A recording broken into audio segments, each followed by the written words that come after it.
तो PHP language आज से हम स्टार्ट करते हैं। इसका जो लेटेस्ट वर्जन चल रहा है आई थिंक 8.4 है latest version, PHP latest version तो 8.41 आई थिंक ये चल रहा है इसका लेटेस्ट वर्जन ना इस टाइम पे। तो PHP stand for hyper text pre processor, यानी इस PHP का हाइपर टेक्स्ट प्री प्रोसेसर क्यों कहते हैं, क्योंकि PHP में हम HTML भी लिख रहे थे, HTML के अंदर PHP भी लिख देते, लेकिन फाइल की एक्सटेंशन जो है वो PHP होनी चाहिए। ठीक है, ये आप थोड़ा सा पढ़ लेना। हिस्ट्री क्या है, he was developed by Rasmus Lerdorf 1994 के अंदर ये बनी थी। PHP initial stood for the personal home page tools, यानी ये पर्सनल पेजेस बनाने के लिए यूज होती है। Over time involve to power scripting language acronym change to PHP। पहले इसका नाम था PHP personal home page tools, ये था, फिर इसका एक्रोनिम भी चेंज कर दिया, PHP को हाइपरटेक्स्ट प्री प्रोसेसर कर दिया इन्होंने। अच्छा जी, डायनामिक वेबसाइट्स आप बना सकते हो, जैसे कि चार्ट्स आप देख रहे होते हो, CMSs बने होते हैं, आपकी किसी स्कूल की एप्लीकेशन बनी हुई है जिसमें रिकॉर्ड मेंटेन्स हो रहे हैं, किसी शॉप के ऊपर कोई एप्लीकेशन बनी हुई है, किसी दफ्तर के अंदर एप्लीकेशन बनी हुई है, डिफरेंट जो आप सोच सकते हो आप बना सकते हो इसमें। डेटाबेस इंटरेक्शन, इससे आप डेटाबेस, जाहिर है डेटाबेस के बगैर तो कोई एप्लीकेशन नहीं कंप्लीट होती। फाइल मैनेजमेंट, आप फाइल्स डिलीट, फाइल जो प्रोग्रामिंग के अंदर जो प्रोग्रामिंग लैंग्वेज होती है सर्वर साइड लैंग्वेज, उसका ये होता है कि वो फाइल्स आपके कंप्यूटर के अंदर जो फाइल्स पड़ी हैं ना उनको भी वो डिलीट रीड अपडेट कर सकती है, लेकिन जावास्क्रिप्ट ये काम नहीं कर सकती। सेशन एंड कुकीज़, यानी वो लॉगिन वगैरह वाला जो काम होता है वो हम यहाँ पे कर सकते हैं। फॉर्म हैंडलिंग, आप यूज़र से डाटा कलेक्ट कर सकते हो, उसको साइन अप लॉगिन वगैरह करवा सकते हो। API डेवलपमेंट, ये REST APIs होती हैं, लाइक जैसे कि आपकी मोबाइल एप्लीकेशन होती है तो उसके पीछे एक बैकएंड चल रहा होता है, वो उसको हम APIs कहते हैं, तो वो हम बना सकते हैं। ईमेल्स वगैरह सेंड कर सकते हैं इसके थ्रू। ठीक हो गया। तो बेसिक सिंटैक्स क्या है, आपने अपना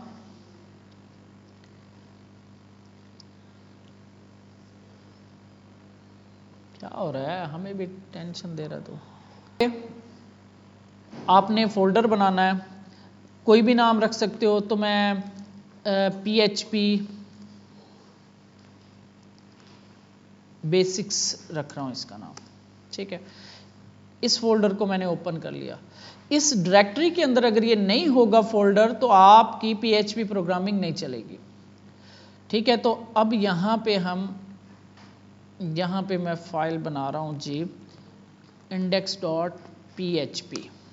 पहली जो डायरेक्टरी होती है उसका नाम, फाइल होती है डायरेक्टरी के अंदर, उसका नाम हम रखते हैं इंडेक्स।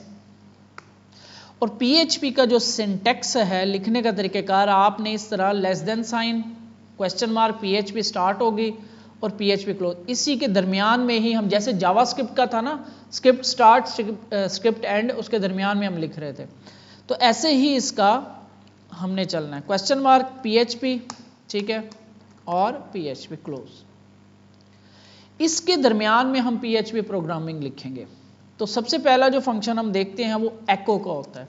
एको किसी भी टेक्स्ट को वेब के ऊपर, ब्राउजर के ऊपर प्रिंट कराने के लिए, कुछ भी हो सकता है, वेरिएबल हो सकती है, वैल्यू। अच्छा, तो आपने ये लगाना है, और अब मैं अगर इसको चलाने के लिए आपने क्या करना है, ब्राउजर में जाना है, और अपने ब्राउजर में हमने टाइप करना है http://localhost, यहाँ तक टाइप करोगे तो आपके पास ये कुछ, ये जो लैरागॉन या आपके पास जैम्प का वो खाली डायरेक्टरी वाला ऑप्शन आ रहा था। इसके आगे आपने टाइप करना है क्या नाम रखा था मैंने, PHP-basics, ये वो फोल्डर का नाम। तो जैसे ही आप वो फोल्डर का नाम टाइप करोगे तो ये पहली फाइल खुद ब खुद उठा लेता है, वो होती है index.php। ये देखो मैंने वो लिखा, वही आया, और अगर मैंने इस फोल्डर को मैंने इस फोल्डर को एक्सेस किया तो वही आया। ठीक है, क्योंकि जो पहली फाइल होती है जो इसने चलानी होती है वो उसका नाम होता है index.php। तो जैसे ही उस फोल्डर का एड्रेस लोकल होस्ट, ठीक है, उसके आगे हम रखते हैं, यानी यहाँ पे http://localhost /php जो भी आपने नाम रखा होगा फोल्डर का, एंटर करोगे तो आपके पास ये पहली फाइल इंडेक्स चल जाएगी।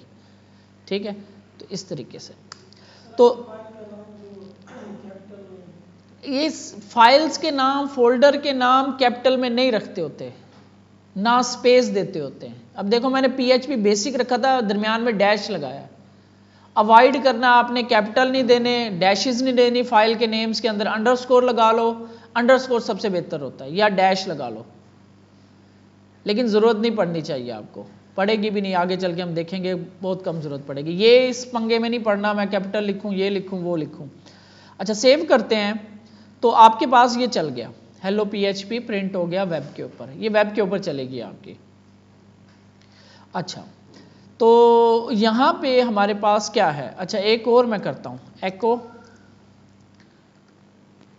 सेकंड लाइन में प्रिंट कराता हूँ, सेव करता हूँ, तो अब मेरे पास यहीं पे एरर आना शुरू हो गया। अगर मैं यहाँ पे करूँ तो यहाँ पे भी एरर आ जाएगा। एरर क्या है, वो कह रहा है कि पार्सिंग एरर, यानी PHP पार्स नहीं कर पा रही उसको। सिंटैक्स एरर, कोई सिंटैक्स का एरर है। सिंटैक्स एरर कौन से होते हैं, प्रोग्रामिंग लिखते वक्त, कोडिंग के अंदर जो हम लिखते वक्त गलतियां कर देते हैं। अनएक्सपेक्टेड टोकन एको, एक्सपेक्टिंग कोमा और सेमीकोलन, याद आ रहा है, ऑन लाइन 4। वो कह रहा है लाइन नंबर 4 पे को मसला है, हालांकि मसला लाइन नंबर 3 पे है, लेकिन वो यहां से मसला स्टार्ट कहां से हो रहा है, यहां से हो रहा है। अगर ये लाइन ना होती तो सही था कोड हमारा, अभी हमने चला के देखा था, लेकिन जैसे ही मैं ये लाइन कर डाली थी मैंने, तो यहाँ पे ये एरर दे रहा है। वो कह रहा है कि भाई ये टर्मिनेटर करोगे, टर्मिनेट करोगे आप इसको ऐसे, और इसको भी ऐसे। अब आप इसको सेव करो, अब आप चलाओगे तो आपके पास सही चलेगी। पहली लाइन चली PHP हेलो PHP, और उसके बाद उसने सेकंड लाइन प्रिंट कर दी। ये एज ए बस, उसमें कोई HTML इन्वॉल्व नहीं है, बस एक टेक्स्ट है उठा के उसने डाल दी, शो करवा दिया आपको। तो ये अब इसमें तरीकाकार क्या होगा, फंक्शन है, स्ट्रिंग है, और आगे सेमीकोलन अब लाजमी है इसके अंदर। PHP जावास्क्रिप्ट में लाजमी नहीं है, इसके अंदर लाजमी है। हाँ तब लाजमी नहीं होता अगर इस कोड के अंदर ओपनिंग क्लोजिंग में जस्ट एक ही लाइन है, तब लाजमी नहीं है। ये सेव करते हैं, देखो अब कोई एरर नहीं दिया उसने। लेकिन अगर एक से ज्यादा अगर कोई स्टेटमेंट लिख रहे हैं हम, तब हमें ये सेमीकोलन लगाना लाजमी है। स्टेटमेंट टर्मिनेटर कहते हैं, जावास्क्रिप्ट में ये ऑप्शनल था, इसमें लाजमी है। तो ये तो इसका है बेसिक सिंटैक्स लिखने का तरीका। इसके बाद एको, इसी के साथ एक और होता है प्रिंट, लेकिन अब ज़्यादा एको चलता है आपका। प्रिंट की भी कुछ है फॉर्म, प्रिंट करोगे तो वो सेम रिजल्ट आएगा। इसके बाद है variable. Variable are used to store data that can be used and manipulated throughout the script that can be container for the, they act as container for values such as the number, strings and arrays. Variable हम पढ़ के आए हैं। Variable क्या होते हैं, logical containers होते हैं जिसके अंदर अपना डाटा स्टोर करवाते हैं, फिर उसको बाद में हम यूज़ कर सकते हैं। ठीक है, तो उसके अंदर वेरिएबल बनाने का तरीकाकार क्या था, लेट, कॉन्स्ट या वार से हम बनाते थे। इसके अंदर बस एक ही तरीका है, $। फिलहाल दूसरा एक कॉन्स्ट होता है, कॉन्स्टेंट बनाने हैं उसके लिए और होता है। Every variable in PHP must begin with the, every variable within PHP must begin with the $। ठीक हो गया। Forward by the variable name, example $name, $age। ठीक है, variable names in PHP case sensitive, यानी name और capital name जो है ये डिफरेंट है, दो वेरिएबल बन गई ये, एंड कंसीडर डिफरेंट। ठीक है, अगर आप किसी लेटर का नाम, एक वेरिएबल के नेम में एक लेटर कैपिटल कर दोगे और दूसरे में स्मॉल रखोगे तो वो दो डिफरेंट हो गई चीजें। PHP loosely typed language, loosely typed language, अब ये अहम बात है यहां पे।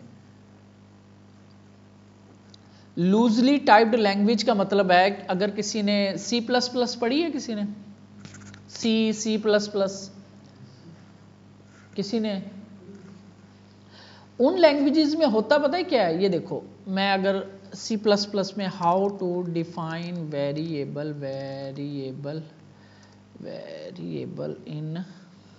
इन सी प्लस प्लस। तो सी प्लस प्लस वेरिएबल अगर हमने डिफाइन करनी हो तो ये इस तरीके से होती है। इंट बताना पड़ता है कि इसमें कौन सी वैल्यू आएगी, इंटीजर आएगी, स्ट्रिंग आएगी, क्या आएगी। उसके बाद उसका नाम और इक्वल टू साइन। यानी सी प्लस प्लस में अगर हमने वेरिएबल बनानी है तो उसके लिए हमें डाटा टाइप भी सेट करनी पड़ती है। इंट, इसमें भी इंटीजर वैल्यू आ रही है, इसमें भी इंटीजर वैल्यू आ रही है, और नीचे कहीं पे ये देखो इंटीजर डबल आएगी, इसमें करैक्टर आएगा, सिंगल करैक्टर। स्ट्रिंग करेंगे तो आप स्ट्रिंग लिख सकते हो, बूल करेंगे तो ट्रू फॉल्स वाली बूलियंस बना सकते हो। यानी सी प्लस प्लस में और भी लैंग्वेजेस में, अक्सर लैंग्वेजेस में हमें डाटा की टाइप भी बतानी पड़ती है जो उस वेरिएबल में स्टोर होने जा रही है। ठीक है, उस डाटा की टाइप भी बतानी पड़ती है जो उस वेरिएबल में स्टोर होने जा रही है। लूजली टाइप्ड का मतलब यह है कि इसमें बताने की जरूरत नहीं है, जैसे कि जावास्क्रिप्ट में भी हमने नहीं बताई थी, खुद ही ले लेता था। इसमें भी वही तरीका है। तो उसको, उस लैंग्वेजेस को कहते हैं लूजली टाइप्ड लैंग्वेज, जिसमें डाटा की टाइप बताने की जरूरत नहीं होती। You don't need to declare the type of variable explicitly. Explicitly का मतलब होता है खुद से बताना, और एक होता है लफ्ज इम्प्लिसिटली। इम्प्लिसिटली में होता है कि वो खुद ही डिफाइन कर लेता है। जैसे हम जावास्क्रिप्ट के अंदर जब हम किसी को स्ट्रिंग वैल्यू देते थे और टाइप ऑफ चेक करते, खुद ही उसकी स्ट्रिंग टाइप बता देता था हमें। तो वो इम्प्लिसिटली होता है, सिस्टम खुद से कर लेता है। लेकिन एक्सप्लिसिटली का मतलब होता है एक्सप्लिसिटली कि हमें बताना पड़ता है, जैसे कि सी प्लस प्लस में हम बता रहे हैं, एक्सप्लिसिटली कहते हैं उसको। तो यहाँ कह रहा है कि आपको एक्सप्लिसिटली बताने की जरूरत नहीं है। PHP determinate automatically based on value assign, वही जावास्क्रिप्ट वाला काम। जो वैल्यू उसको दे देते हैं उसकी बेस पे उसकी वैल्यू डिफाइन हो जाती है, टाइप डिफाइन हो जाती है। अगर नंबर दे दिया तो वो समझता है कि मेरे पास टाइप नंबर है, स्ट्रिंग दे दी तो स्ट्रिंग है, बूलियन दे दे तो बूलियन है। वेरिएबल नेमिंग रूल्स, सारी वेरिएबल डॉलर साइन से स्टार्ट होंगे। Names can contain letters, numbers and underscore. Underscore भी लगा सकते हो, लेटर लगा सकते हो और नंबर लगा सकते हो। Names can not start with the number, वही है तकरीबन, नंबर के साथ आप स्टार्ट नहीं कर सकते वेरिएबल का। नेम्स आर केस सेंसिटिव, यानी छोटा n और बड़ा N दो डिफरेंट चीज़ें हैं। इसके बाद वही डाटा टाइप्स है आपकी। PHP supports various data type that allow developer to store and manipulate different kind of data. Being a loosely typed language, PHP determines the data type automatically based on the assigned value. अच्छा,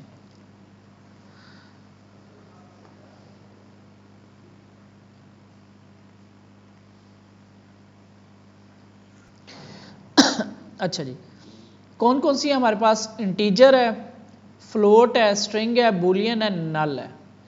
वही चीज़ें ही हैं। Integer हमें पता है 1 2 3 4 5 6 points वाले भी आ जाते हैं।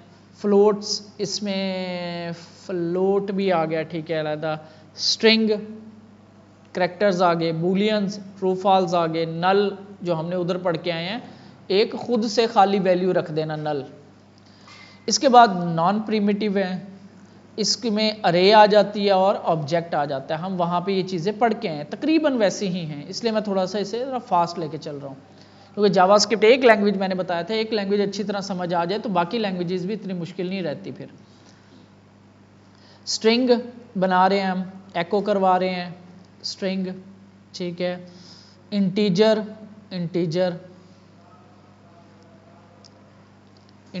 बना रहे हैं हम, फ्लोट दे रहे हैं उसको, बूलियन, ट्रू फॉल्स, ठीक है। ये वेरिएबल बना के दिखा रहा है जस्ट वो हमें।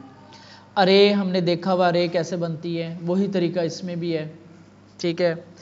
प्रिंट आर, यहाँ पे आपको प्रिंट आर जो है, अब एक नई चीज़ यहाँ पे आ रही है जो कि आउटपुट कर रही है आपको प्रिंट इसकी अरे को अगर हमने आउटपुट करवाना है तो हमें प्रिंट आर यूज़ करना पड़ता है, ठीक है। इसके बाद एक और होता है वार डंप। 3 मेथड्स हम देखते हैं। हमने देखा है एको, इसके बाद है प्रिंट आर, और इसके बाद है var अंडरस्कोर डंप। ठीक है, अब ये तीनों के डिफरेंट काम है, और एक आपका एको या जस्ट प्रिंट, ये सेम ही काम कर रहा है। तो एको हमने देख लिया, एको करवाने के लिए लाइंस को, किसी भी टेक्स्ट को, किसी भी वेरिएबल को।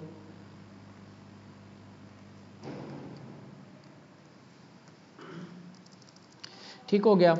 इसी तरह मुझे यहाँ पे सेमी कॉलन लगाना पड़ेगा, सेमी कॉलन, और प्रिंट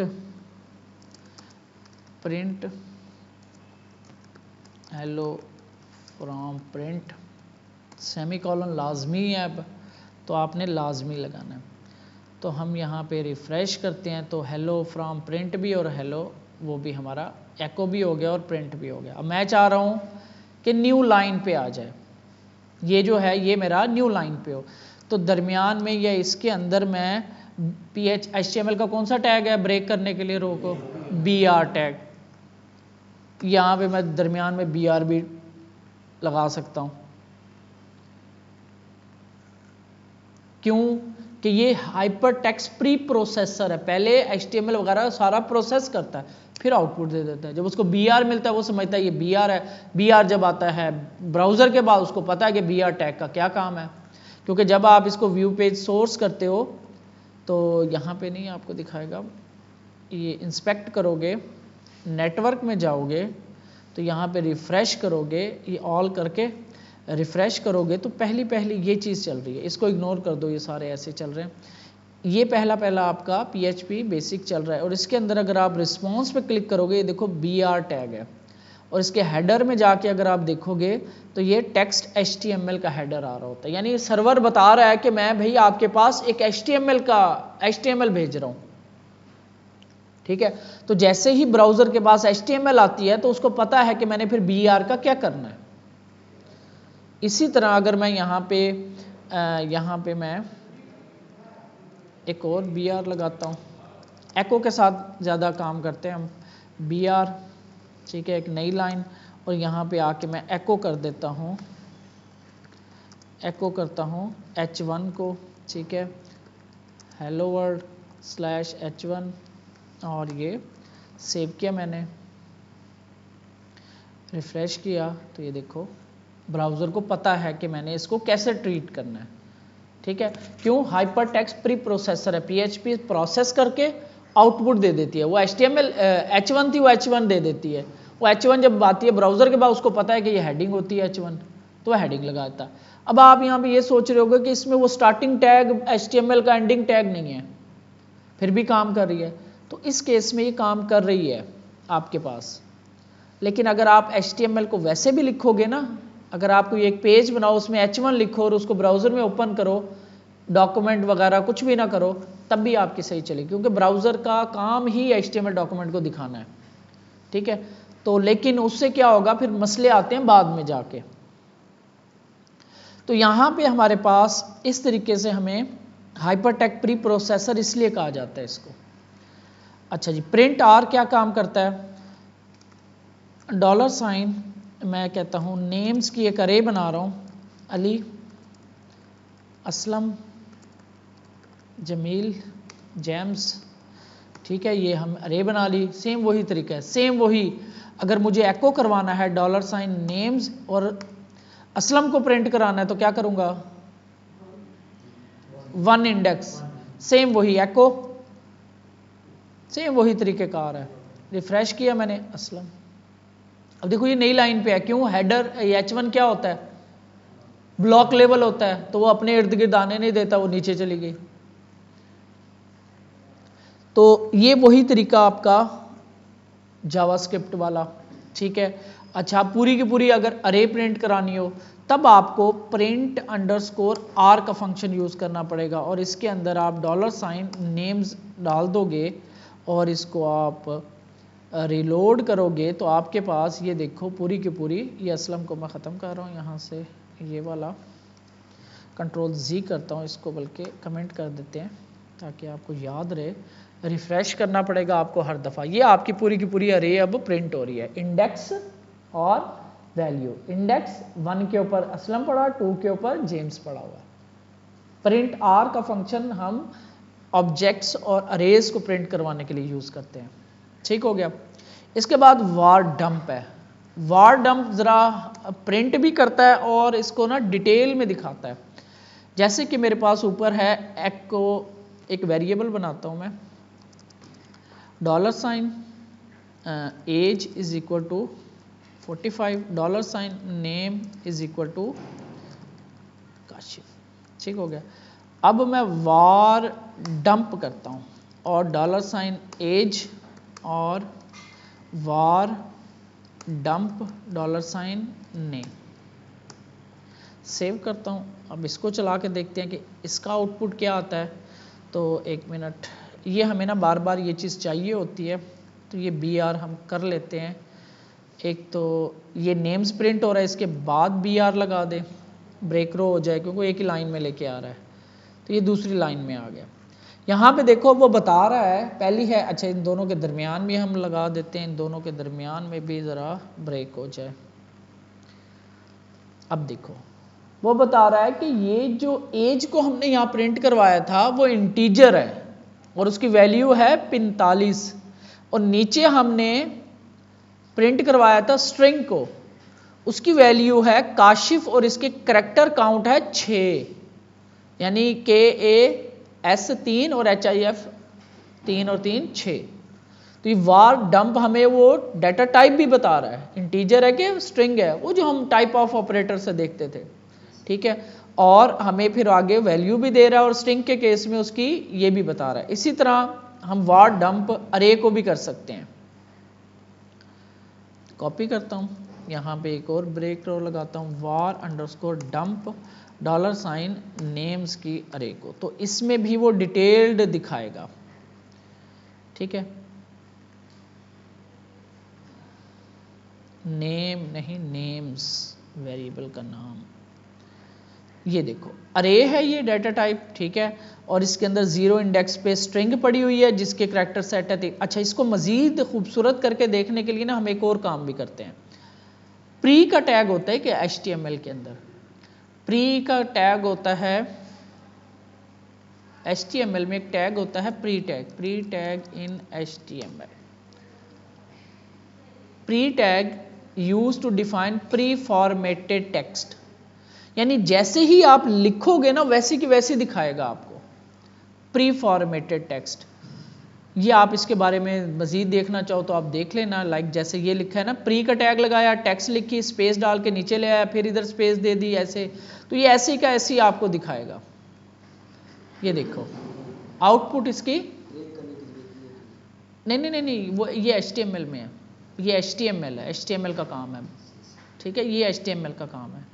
तो ये प्री का काम होता है, जैसी कि जैसी आपकी लिखी हुई होती है वो ऐसी की वैसी आ जाती है। अगर ये आप प्री ख़त्म करोगे, यानी Ctrl+Z करके मैं इसको P टैग कर दूं, फर्ज करते हैं, तो ये ऐसे आएगी। प्री का टैग काम करता है प्री फॉर्मेटेड, जैसे वो फॉर्मेट की होती है वैसे का वैसे दिखाता है। तो ये टैग ना हम यहाँ पे मोस्टली यूज़ करते हैं ताकि इसको ना प्रॉपर तरीके से देख सकें, ज़रा तरतीब से। तो हम क्या करते हैं, तो जहाँ यहाँ पे स्टार्ट कर दूंगा मैं, प्री का टैग स्टार्ट हो गया, ठीक है, और इसके बाद प्री का टैग क्लोज हो गया ताकि कोई आगे आए तो वो उसको हैंडल कर ले। और उसके दरमियान में मेरी अरे है, बात समझ आई? प्री का टैग स्टार्ट किया, प्री का टैग क्लोज किया, उसके दरमियान में मैंने अरे रख दी। इससे ज़रा अरे ना आपको और ज़रा खूबसूरत नज़र आएगी ऐसे। ठीक है, तो फर्स्ट स्ट्रिंग के ऊपर आपको ये पड़ा हुआ है। और अब वार डंप ना करें, अगर हम प्रिंट आर करें तो आपको प्रॉपर तरीके से अरे नज़र आएगी। ये ऐसे अरे इंडेक्सेस, और ये पहले देखो ये ऐसे थी, अब वो ऐसे नज़र आ रही है। ठीक है, तो प्री का टैग और ये प्रिंट आर, वार डंप, हम ये सब कुछ यूज़ करेंगे। तो ये जस्ट अभी हम प्रिंट देख रहे हैं कि आउटपुट कैसे दिखाना है। आउटपुट दिखाने के हमारे पास एको है, प्रिंट है, प्रिंट आर है अरे वगैरह को दिखाने के लिए, और वार डंप है कि हम डिटेल्स देख लेते हैं, उसमें डाटा टाइप भी पता लग जाती है हमें इस तरह। और प्री और BR ये HTML के टैग्स हैं।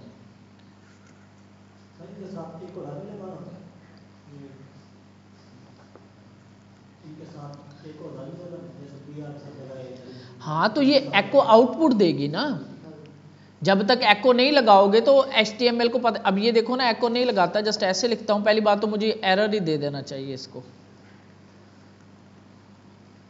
कहीं पे ऐसी की ऐसी की प्रिंट हो रही होगी, देखो कहीं पे कुछ आ ही नहीं रहा मेरा ख्याल है।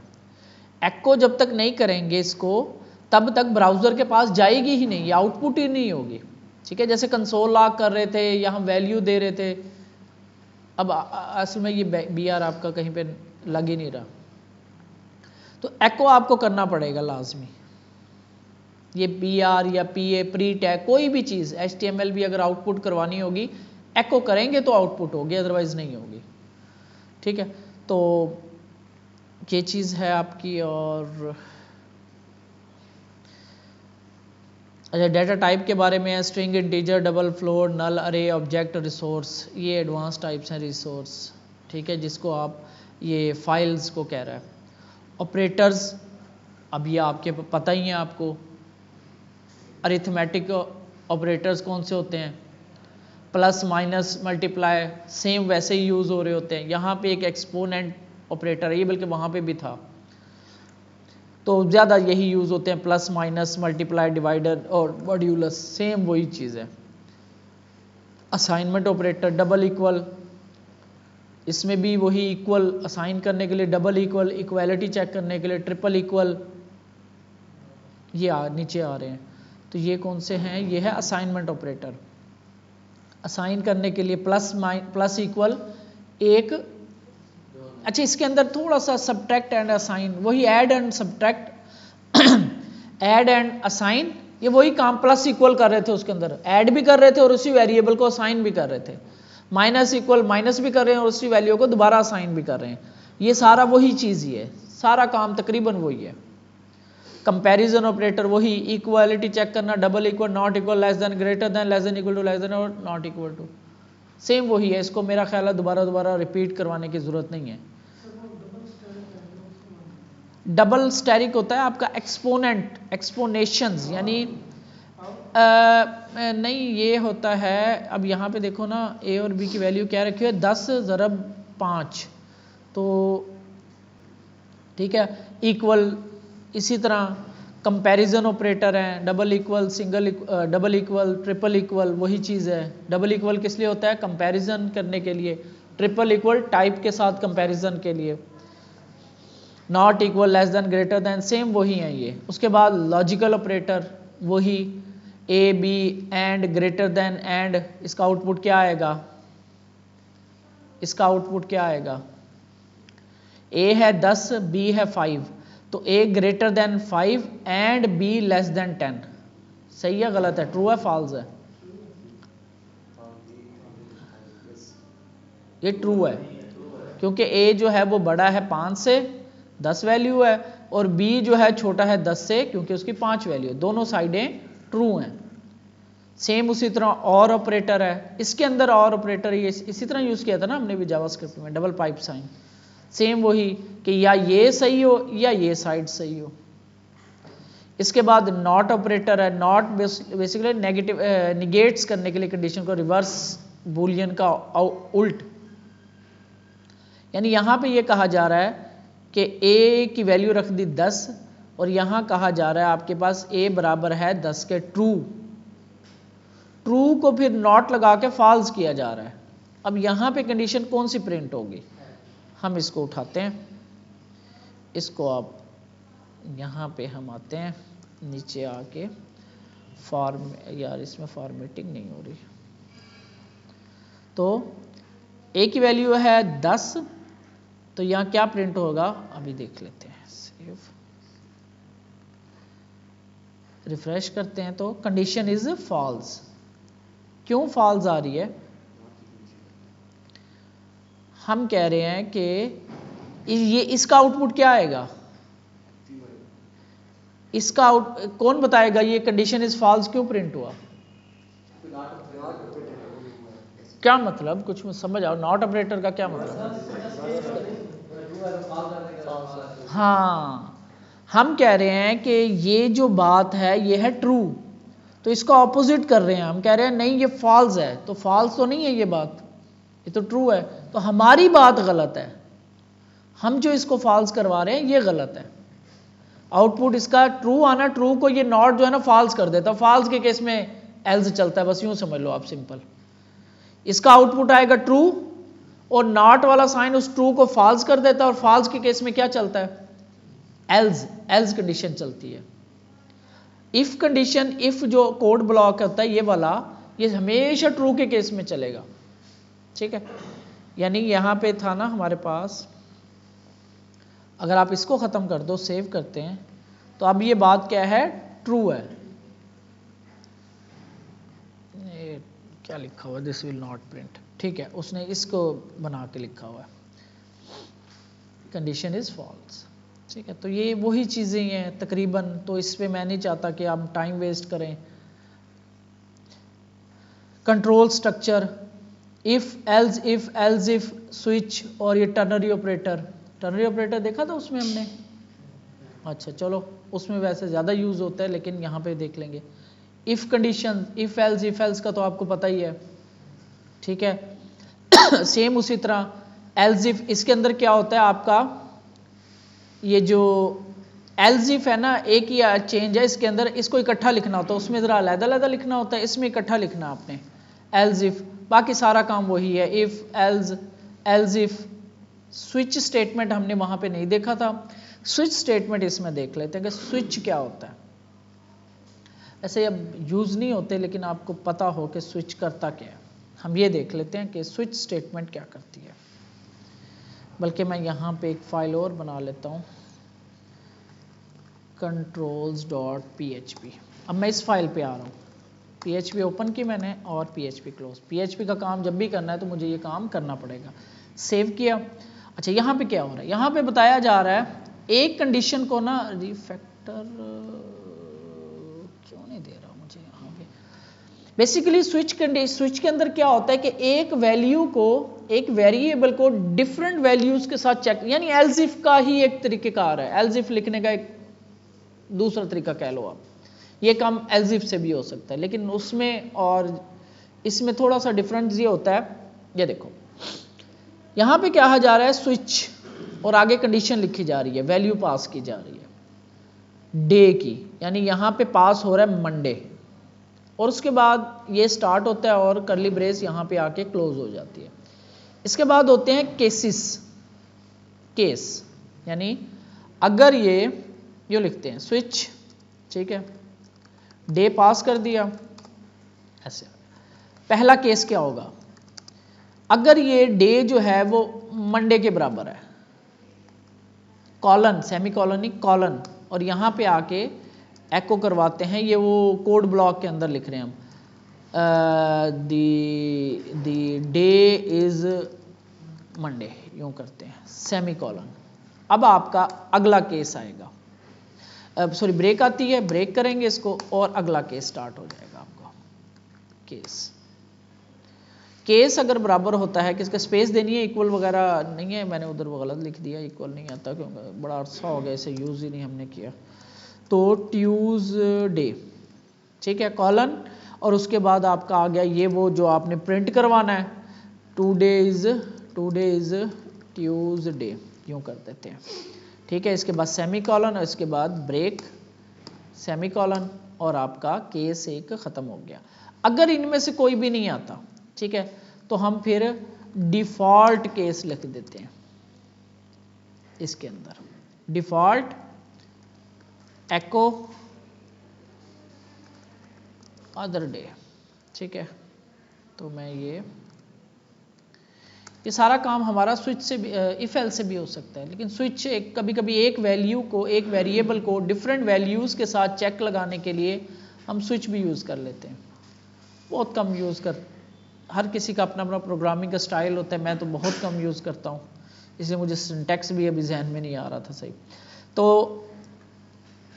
अब मैं इस वेरिएबल को चेक करवा रहा हूँ, केस का मतलब है कि अगर इसकी वैल्यू मंडे होती है तो ये एको हो जाएगा और ब्रेक हो जाएगा, आगे नहीं जाएगी कंडीशन। अगर नहीं होती एल्स, फिर वो एल्स इफ वाला काम आ गया। एल्स इफ केस बराबर हो जाता है ट्यूसडे के, तो ये प्रिंट हो जाएगा और ये ब्रेक हो जाएगी, कंडीशन आगे नहीं जाएगी। डिफॉल्ट अगर इनमें से कोई भी नहीं होता, वो एंड पे एल्स लगाते थे हम, एल्स इफ एल्स, ये वो डिफॉल्ट वैल्यू ये प्रिंट हो जाएगी। सेव करते हैं।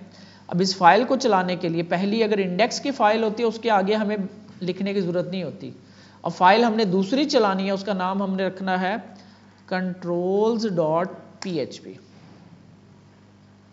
यहाँ पे कोई सिंटैक्स का एरर दे रहा है, अच्छा सेमीकोलन। सेव करते हैं।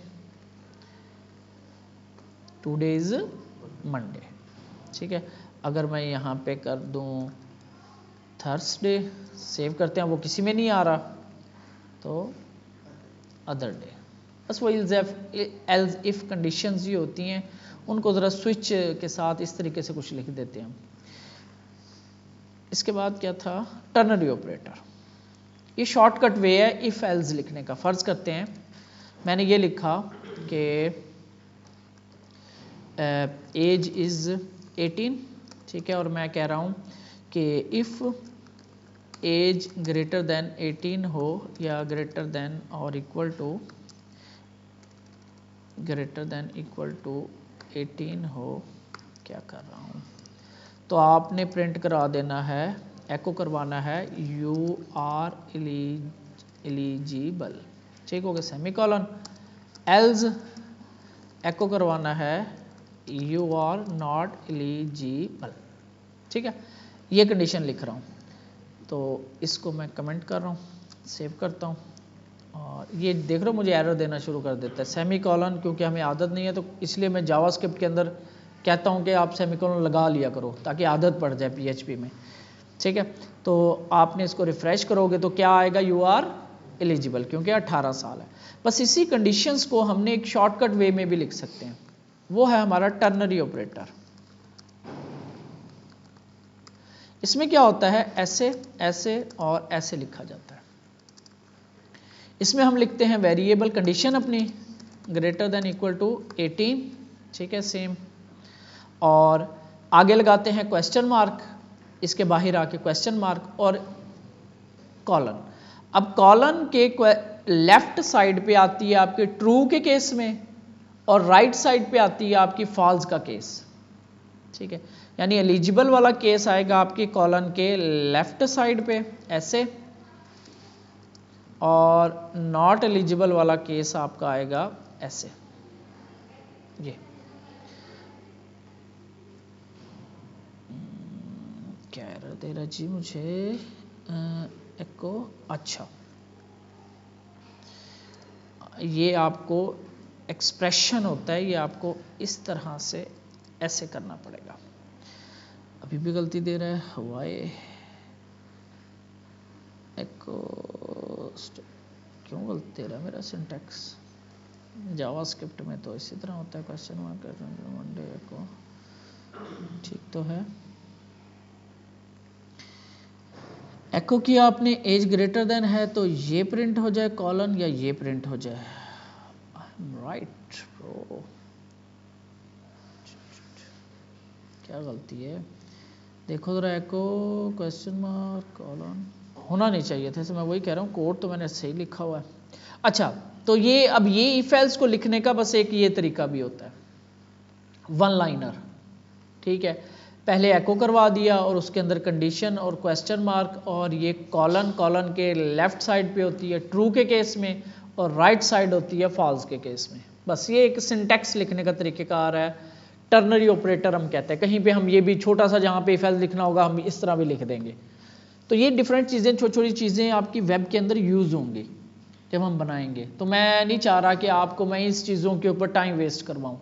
ये सारा operators, ternary operator, if else condition, loops भी ऐसे ही हैं। अगर आप नीचे आओगे, logical operator, looping structure, for, while, do while, for each, for वाला सेम उसी तरह, वेरिएबल आप डॉलर साइन से बनेगी, I equal less than equal to 5, I plus plus, same उसी तरह, उसके दरमियान में कंसोल आ करते थे, यहाँ पे एको हो जाएगा। अच्छा, वेरिएबल के, हाँ यहाँ पे एक चीज़ देख लो, और फाइल बनाता हूँ लूप्स डॉट PHP, बाकी लूप आप खुद करना, लंबा हो गया लेक्चर, ठीक है। तो ये आपका एक लूप चल रहा है जो हमने पहले भी देखा हुआ है, लेकिन यहाँ पे अब हमारे पास वेरिएबल कनकैटिनेशन भी देखते हैं इसके अंदर। अच्छा, इसमें ये होता है कि अगर आपके पास डबल कोट्स है ना स्ट्रिंग के अंदर, तो आप डायरेक्ट वेरिएबल भी लिख सकते हो। ये डायरेक्ट देखो उसने आई प्रिंट कराया हुआ है, तो इसको आप प्रिंट करवा फाइल का नाम क्या है, लूप्स डॉट PHP। ये देखो नंबर 1, नंबर 2, नंबर 3 प्रिंट हो गई। यानी उसमें हमें क्या करना पड़ रहा था, या तो बैकटिक करना पड़ता था या कनकैटिनेट करना पड़ता था। इसमें भी कनकैटिनेशन होती है। कनकैटिनेशन इसके अंदर ऐसे होती है, डबल कोट्स, ठीक है, इधर डबल कोट्स, ये स्ट्रिंग इधर वाली, ये स्ट्रिंग इधर वाली, और दरमियान में आई यानी कि वेरिएबल है, तो वहां पे लगाते थे प्लस, यहां पे लगाते हैं डॉट, ऐसे डॉट, सेम रिजल्ट आएगा। स्ट्रिंग को जोड़ने के लिए यहां पे लगता है कंसेप्ट वही है, प्रोग्रामिंग लैंग्वेज के कंसेप्ट वही हैं। वहां पे प्लस कर रहे थे, यहां पे डॉट लगा रहे हैं कनकैटिनेशन के लिए। लूप वही है, वहां पे कंसोल लॉग वगैरह करते थे हम, यहां पे हम एको करवा रहे हैं। इसी तरह आपके पास बाकी लूप्स हैं, while loop, do while loop. While और डू वाइल में क्या फर्क होता है? हाँ, और डू के अंदर पहले एक दफा कोड चल जाता है, फिर कंडीशन चेक होती है। सेम यहाँ पे भी वही कंसेप्ट है। फॉर ईच का यहाँ पे जरा डिफरेंट कंसेप्ट है। फॉर ईच एक लूप है जो कि अरे के ऊपर या ऑब्जेक्ट के ऊपर हम लगाते हैं, वो हम देख लेंगे बाद में। तो बाकी ये जंप, ये कॉन्टिन्यू, ब्रेक आपने देखा हुआ है, फॉर लूप के अंदर ब्रेक भी वही काम कर रहा है। ब्रेक हो जाएगा लूप, कॉन्टिन्यू अगले स्टेप पे चला जाएगा, ठीक है। बाकी इसके अंदर आपको देखने वाली और चीज़ नहीं है, जंप स्टेटमेंट को छोड़ दो। उसके बाद फंक्शन सेम उसी तरह, ये अभी बने बनाए फंक्शन का कीवर्ड ग्रीट, और इसी तरह ग्रीट का फंक्शन चला देंगे, मल्टीप्लाई, 2 वेरिएबल देगा, आर्ग्यूमेंट लेगा, मल्टीप्लाई कर देगा, रिजल्ट सेम उसी तरह काम कर रहा है यहाँ पे भी। तो इसको आप बैठ के ज़रा देखो, प्रैक्टिस करो। जो चीज़ इसमें फंक्शंस भी सेम है तकरीबन, अरे भी इंडेक्सेस होते हैं, first index, second index, loop इसके ऊपर फॉर ईच का लूप लगता है अरे को प्रिंट करवाने के लिए, वो हम देख लेंगे। एसोसिएटिव अरे होती है, इसके अंदर 2 तरह की अरेज होती हैं, लेकिन अरे से पहले ये सारा आप देख लो इसको, ठीक हो गया। सारी वही चीज़ें हैं जो अभी हम पढ़ के आए हैं जावास्क्रिप्ट के अंदर, तकरीबन 95% वही हैं। कुछ 1-2 चीज़ें आपने नहीं देखी होंगी, जैसे स्विच देख लिया या डॉट लगा के या टर्नरी ऑपरेटर, बाकी सारा कुछ वही है।